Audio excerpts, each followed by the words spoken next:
1990 жылы міне 25 қазанда Қазақстан Республикасының тәуелсіздігі жөніндегі декларация қабылданған. Міне осы декларация Қазақстанды тәуелсіз мемлекет ретінде жариялады. Декларацияда Қазақстанның тәуелсіз мемлекет ретіндегі саяси құқықтық негіздері жарияланды. Алғаш рет ел аумағының тұтастығы, қазақ халқының және Қазақстандағы басқа да ұлт өкілдерінің мәдениетін, дәстүрін, тілін қайта түлету, ұлттық болмысты қалыптастыру әрі нығайту сияқты мемлекеттік қағидаттар әділеттілік ұстанымына сай анықталды. Еліміздің жеке территориясы, азаматтығы, мемлекеттік бюджеті, халықаралық қатынастардағы дербестігі, мемлекеттік рәміздері бекітілді.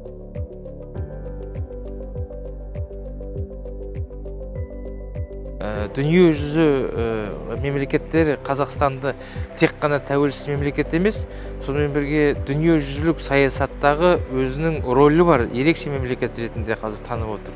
Сондықтан енді осы тәуелсіздікті жариялаған осы күн әрине халықаралық деңгейде басқа мемлекеттерде менің ойымша осы 25 қазанды біздің елшіліктер барлық қай мемлекетте Қазақстанның елшілігі бар, сол жерде Қазақстанды таныстырып, сонымен бірге осы біздің еліміздегі болып жатқан әлеуметтік экономикалық процестер жөнінде ақпарат беру үшін бұл күнді толыққанды пайдаланды деп ойлаймын. Мемлекет басшысы Қасым-Жомарт Тоқаев қайта жаңғырған республика күні бұл халқымыздың рухын көтеріп, елдігімізді нығайта түсетін аса маңызды тарихи қадам деп атап өткен болатын. Бұл күнді қасиетті тәуелсіздігіміздің бастауы деуге болады. Әрине бостандықтың байрағын желбірету зор бақыт. Ал оны биік әрі нық ұстап тұру қастерлі парыз.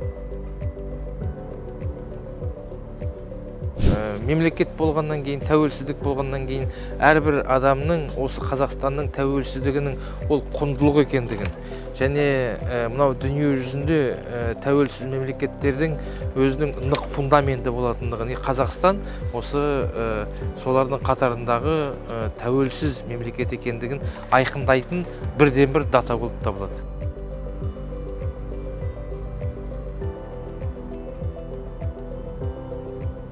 Осы тарихи әділеттілікті қалыпқа келтіру үшін бұл нақты және дұрыс қадам. Сондықтан менің ойымша бұл күннің мәні де, маңызы да біздің мемлекетіміз үшін, қоғам үшін ерекше болды.